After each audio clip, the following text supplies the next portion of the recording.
Okay, hello everybody. We are the Learning Technology team at the Royal Agricultural University. We're delighted to present a TILE today. Some of us attended the previous TILE session in February. We're going to deliver a team presentation today exploring collaboration, innovation and expansion with specific reference to our technology-enhanced transnational learning or TETL journey. So before we get into the presentation itself, please do allow us to briefly introduce ourselves to you. There are 5 members of the Learning Technology team at the university and 3 presenters representing the team today. So we have Chantal Schipper, who is a learning technologist. We have Peter Tolley, who is a learning technologist. And for the presentation today, Husna Ahmed is a learning technologist. And Lisa Musto, Junior Learning Technologist, and myself, Pip, a Senior Learning Technology Project Officer. So the Learning Technology team itself sits within a kind of wider and more integrated digital innovation team within the university, and it encompasses IT services and a library too.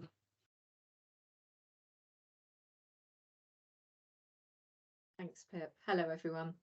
So we're lucky enough to find ourselves on a wonderful campus just outside of Cirencester. We're in the heart of the Cotswolds, surrounded by rolling fields and prime real estate, so great inspiration for our students. We have a very long history, starting out in 1845, and with our beliefs encapsulated in the motto, and I'm not going to attempt the Latin, but we're caring for the fields and the beasts. And today that still rings true, and it sits perfectly with our strong sustainability focus. As a small institution, we have a strong and close-knit community where we all share in the vision to become the leading specialist university in bringing a fresh perspective to the land, agri-food and rural enterprise sectors. Our academics are recognised for their contribution to research, and our graduates are much in demand in a world where food security, climate change and Brexit present continuing challenges. Thank you.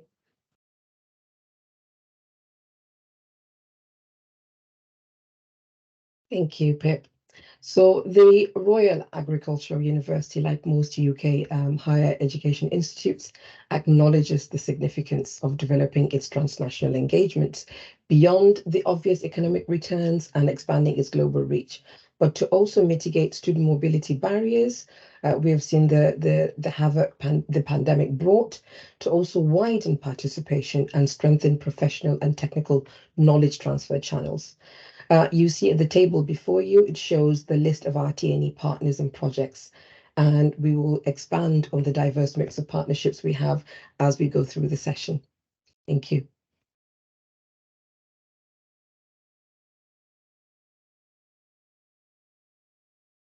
So TNE itself is not just expanding in the Royal Agricultural University alone. It seems to be quite a significant sector trend. But how do we define it? How do we define TNE? So according to a report by Universities UK in 2018, TNE can be very broadly defined as the delivery of an award in a country other than that in which the awarding body is based. But perhaps as TNE expands, the definitions need to expand too. Another publication by Universities UK entitled The Scale of UK Transnational and Education identified that out of 162 higher education providers, over 500,000 students were studying through the TNE route, and that was a significant increase from 2019. According to Wilkinson, exploring the impact of TNE is fundamental in order to make sense of the way that UK HE providers can respond to the challenges of increasing global activity. So perhaps TNE can be understood in the different modes of delivery that University UK identify. For example, they include models like the fly-in model or the dual degree or distance learning or online provision. So we come back to this critical question: how does the Learning Technology team actually support TNE expansion? Well, we do this in a number of different ways. Firstly, we created and have an internationally focused VLE. Secondly, we use Panopto, the popular video tool, for asynchronous pre-recorded lectures. Thirdly, we make use of Zoom, the popular video conferencing tool, to deliver synchronous interactive sessions live in real time. Fourthly, we use Turnitin, a sector tool for assessment and feedback. Fifthly, we use Vivox, a popular Q&A and polling tool. We recently collaborated with Vivox to create a customer story to explain how we make use of Vivox, which has been particularly helpful in the TNE context. There may be an opportunity to use Vivox later. Sixthly, we also support a dedicated learning technology email inbox in order to ensure that we provide support and solutions to problems as they arise. Finally, the LT team, we attend and contribute to a university-wide delivery group for TNE. So putting all of this together, how does the LT team actually make TNE happen? So we identified 4 core themes, and they are teaching, learning, assessment, training and collaboration, infrastructure, research and dissemination of findings.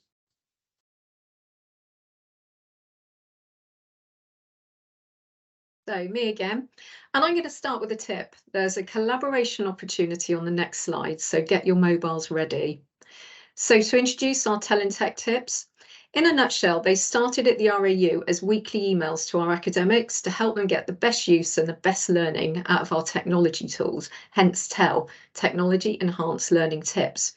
They're established, well loved and well respected, but academics only make up around 50 of our 230 staff and 1,000+ student community. And as you're hearing, that now extends to international partners too. So as well as wanting to reach more of our community, we wanted to support and develop the digital skills of staff and students. And this is an area that's regularly identified in GIST surveys by employers and the government to address a growing skills gap. And with our hearts in pedagogy first, we never assume that our students and staff come with these skills. So we look for ways to support them. The next slide, please, Pip. Thank you. So in 2022, we expanded tips to all UK-based staff and students, and for them we changed the flavour to tech. So if you'd like to share your favourite digital skills with us, you can collaborate via our Vivox poll, which is on screen now. And by the start of this year, there were clear reasons to extend our tips to our international partners. Importantly, this was to give a fair and equitable experience, but also because we could see a growing need for support amongst both staff and student groups. And we're now at the point where we're ready to launch tips to our international partners. So we split the job of writing between us. We come with different ideas, and 5 writers mean that tips always feel varied and fresh. But what's becoming particularly exciting is collaboration beyond the team. Now, we have tried to involve our UK-based students in choosing and even writing tips, and we haven't had much success, so ideas are welcome. But for our international audience, we're going to trial asking them to send us ideas through Vivox Q&A. And this is really exciting because we always try to tread lightly. We give without asking much in return, but we can't operate in the dark or in a vacuum. And we hope that our students are keen to talk to us because we'd much rather give them what they need than what we think they need. Thanks, Pip.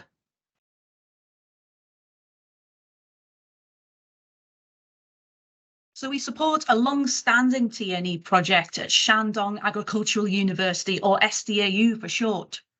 Modules are either in the food or real estate curriculum areas, and example modules could be food and agribusiness or real estate business management. So the project itself operates in a contract capacity. So what does that mean? It just means that the modules are short and fat, they exist in a standalone capacity, and they take place over several weeks in a short amount of time with no VLE presence. Before the global pandemic, teaching staff would fly over to China and deliver lectures and interactive sessions in a completely face-to-face and in-person capacity. But as with many institutions, as a result of COVID restrictions, teaching and learning took place completely online. So we used Panopto for pre-recorded lectures and Zoom for interactive sessions. So we witnessed quite a unique pivot to online learning.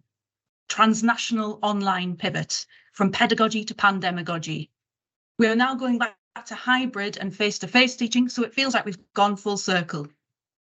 Whilst most modules have multiple choice assessment, we've also supported a range of project-based learning scenarios and assessments with smaller group tasks and a collaborative poster. Both digital accessibility and supporting learning in the second language context were both really important areas that we explored.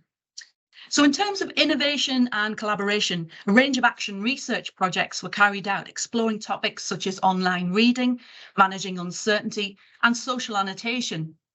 And with the support of JISC, we also explored an external engagement project as a way to support our TNE expansion. So part of this was the opportunity to talk to a range of sector leaders and TNE digital specialists that helped us along the way. The RAU's digital transformation blog, a WordPress blog site, played a critical role in enabling us to reflect on the TNE adventure itself. So this is the first project at Shandong Agricultural University, but we also have another one.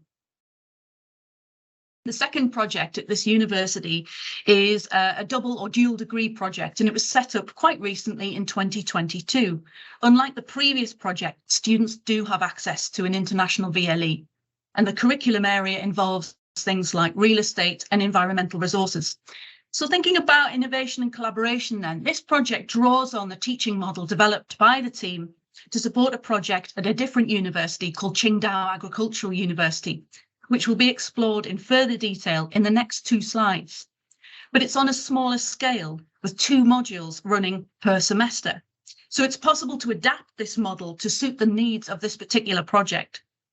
So the project itself is expected to grow, as you can see from the estimated increase in student numbers 2023-2024.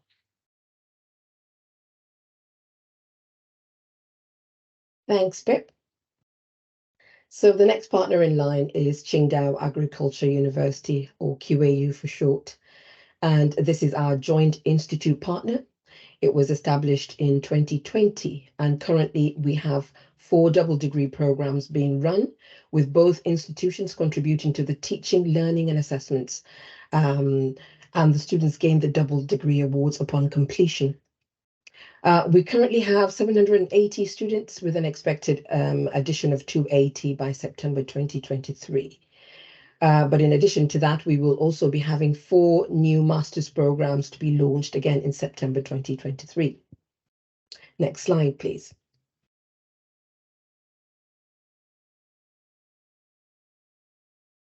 So what we did in terms of innovation, Pip has touched on a lot of the digital tools that we use, is more around the agility of what we did and how we did it. So we provided a learning environment that is enabling for the students.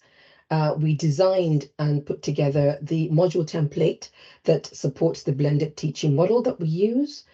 We built capacity within the staff body and supporting teams. And how we did that is really using the dedicated international VLE to provision our content, ensuring the best digital student experience possible, and also trying to mitigate all the constraints we have with, for example, the China firewall, but also importantly separating content along partner lines so that bespoke content is given to the right audience. We also designed and delivered staff training using the TPAP model, making sure that that pedagogy and that technology intersection is maximized or optimal. And then we provided support for students in a way that from the beginning of the year, we provide live induction sessions and then built an induction course as reference material that is in addition to the in-year support calls 3 hours through the local teams. But what's also particular, I think to me, is important to mention is how we supported the academics or their training on large class teaching, because the China cohorts have 150, sometimes 200 in a class, and how to improve participation and engagement with those students in the synchronous session, but also beyond that, having things like activity completion and insight reports to inform how we pivot and how we sort of personalize that teaching as much as possible. For collaboration, we trained the partner teams to maximize student support at a local level, and then mitigating that time difference and amplifying student support mechanisms rather. And we worked with student reps to collate feedback, thereby having that student voice in our co-creation, and everything we picked up from that feedback is fed into the next iteration. We have RAU and QAU Scientific Exchange Forum, which allows the staff and students to showcase their academic achievements for the year and share best practice around sustainable agricultural developments. So every year has a different theme. Next slide, please, Pip.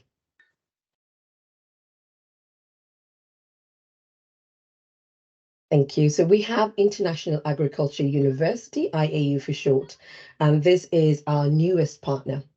It is a franchise partner based in Uzbekistan, and it's a brand new university, actually, decreed by their president, and it's currently just being built. We have one program running, and that's being delivered at IAU. But in this particular partnership, the RAU, Royal Agricultural University, holds a dual role. So first as a collaborative partner, but second as a skills training provider for delivering continuous professional development program to aid the IAU academics to build their professional practice portfolio. The student numbers you would see, they seem modest in comparison to China, but we will have 3 new BSc programs launched in September, along with 3 MScs also to be launched in September 2023. Next slide, please.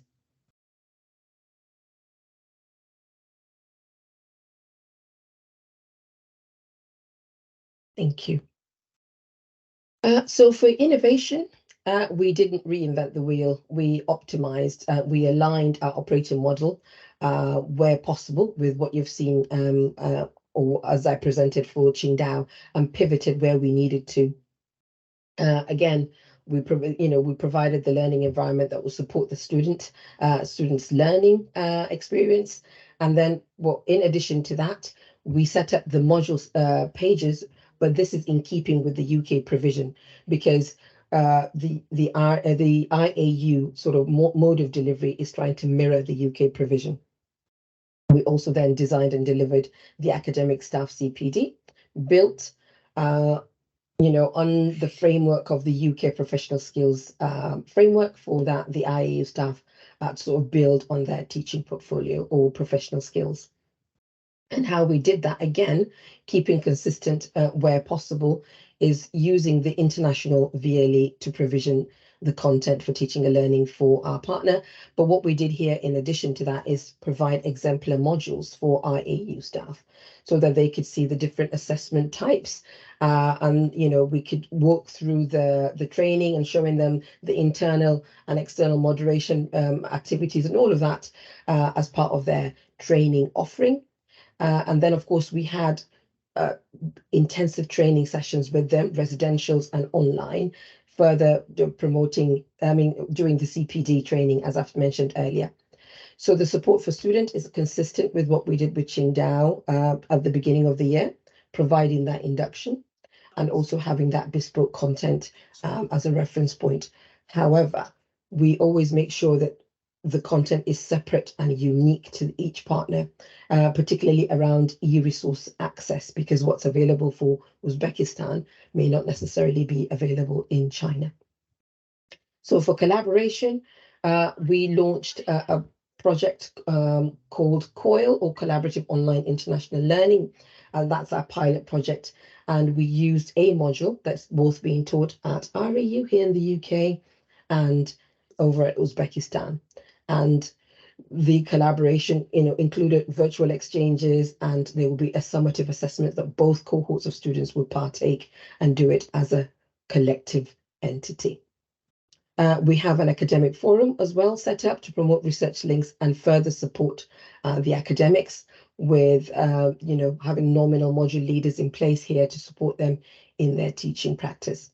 And then I think the last one is having those regular operational meetings to make sure that we iron out or support them in any issues that they may have or that will arise. Thank you.